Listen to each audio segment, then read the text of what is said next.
बिस्मिल्लाहिर्रहमानिर्रहीम। बोलते कालम के साथ मैं आमिर रज़ा खान। और मेरा माथा उसी वक्त ठनका था जब डोनाल्ड ट्रंप ने ये बयान दिया था कि अमेरिका जो है चाहता है कि रूस और चीन जो है इस जंग में ना आए। अगर वो आए तो बहुत ख़तरनाक जो है इसके कॉन्सिक्वेंसेस या इसके नताइज होंगे जो कि भुगतना पड़ेंगे। ये एक तरह की धमकी थी, मिन्नत भी थी, धमकी भी थी।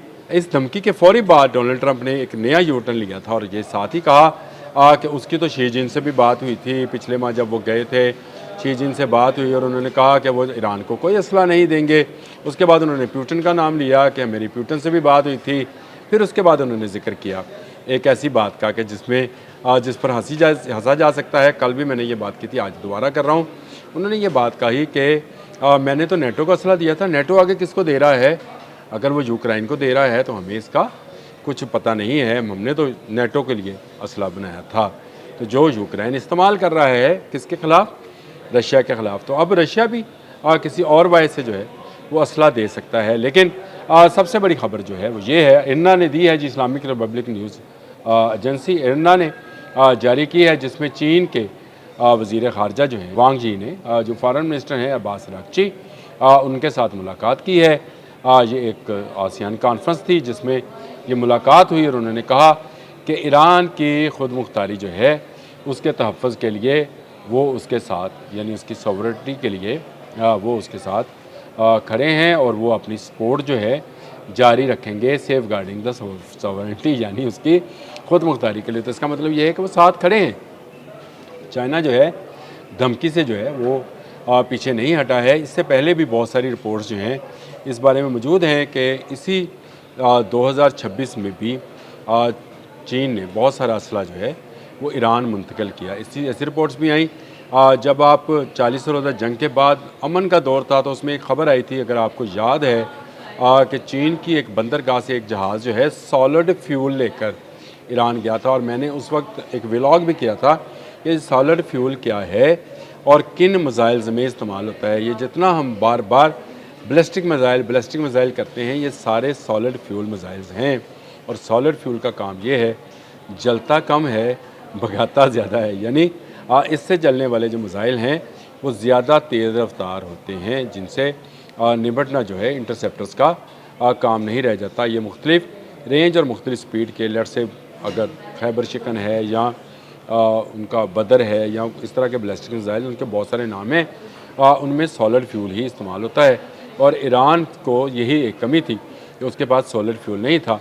चीन ने ये दिया। ये न्यूयॉर्क टाइम की उस ज़माने की स्टोरी है, 15 अप्रैल 2026 की, कि ये जहाज़ जो हैं ये आए हैं और जो इन्होंने जो है दिया है। ये इस पर बाद में चाइना ने तरदीद भी की, लेकिन जो हमारी इतलात हैं इसमें ज़रूर कुछ ना कुछ सच्चाई भी मौजूद थी कि बहुत सारा असला जो है वो ईरान को दिया गया है जो कि चाइनीज़ मेड है। और मैं आपसे अक्सर कहता हूँ कि ईरान के पास जो इस वक्त बाइडो सिस्टम है, ये चीन का ही दिया हुआ कम्युनिकेशन सिस्टम है, जिससे पासदारानी इनकलाब एक दूसरे के साथ ना सिर्फ कम्युनिकेशन कर रहे हैं बल्कि गाइडेंस का भी काम ले रहे हैं। वो जो रवायती तौर पर गाइडेंस है वो हासिल की जाती है उन ज़राए से जो कि अमेरिकन के या यूरोप के कंट्रोल में है।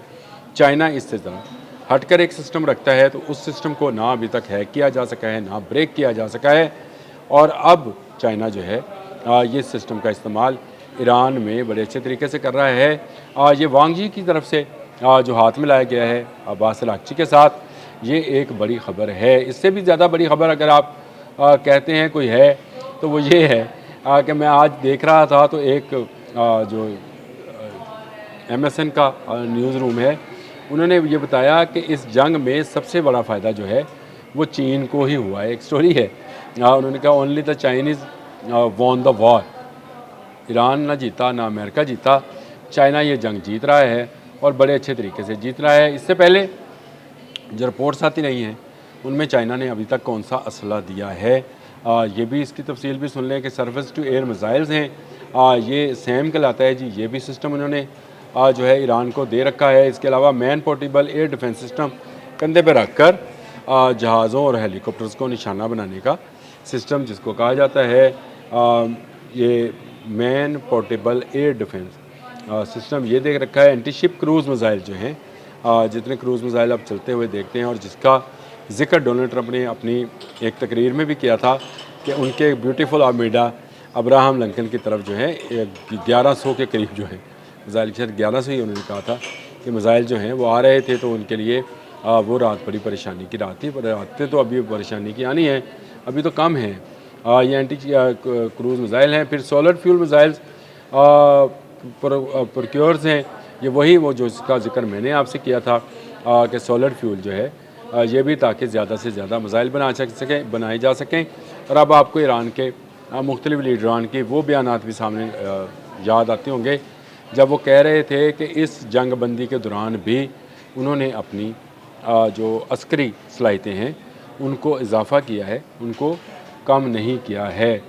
इसके अलावा मिलिट्री ड्रोन्स हैं जिनकी जो कि नाम तो उनके खैर कहीं अर्श है, कहीं शाहिद है, कहीं नंबर्स हैं उनके, लेकिन इसमें मदद जो है चाइना की और रशिया की रही है। इससे कोई इनकार नहीं है।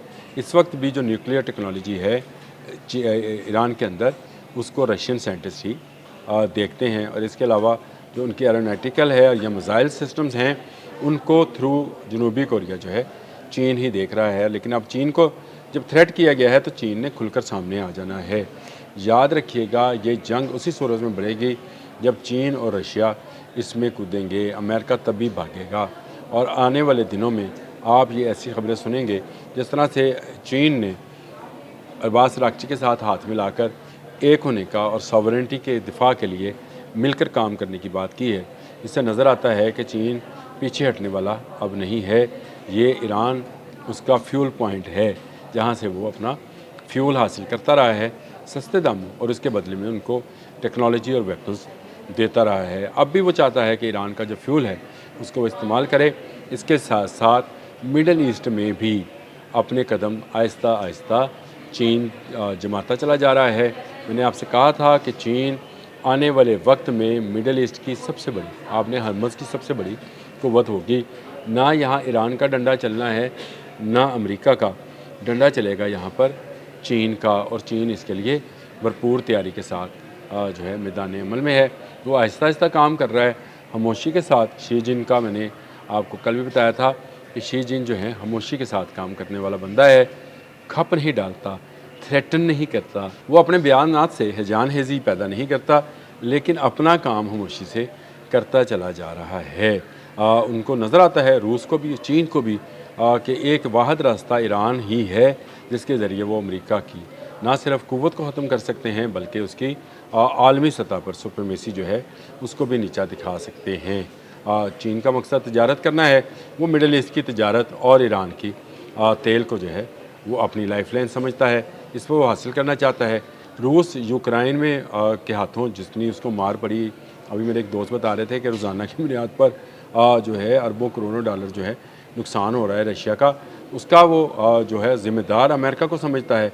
इसका जवाब भी वो आपने हरमज़ में अमेरिका को देना चाहता है। डोनाल्ड ट्रंप की एमी चिहानी निकलियाँ कि चीन और रूस ने तो मुझसे वादा किया था, इसके पीछे बड़ी लंबी कहानी है। ईरान ने अब तक अगर रजिस्ट किया है या अमेरिका को जवाब दिया है तो उसमें चाइना की टेक्नोलॉजी और रशियन मिसाइल्स का बहुत बड़ा हाथ है। इस बात को तस्लीम करना चाहिए। ट्रंप तो मान गया, आप भी मान जाए। अब तक के लिए इतना ही। अल्लाह हाफ़िज़।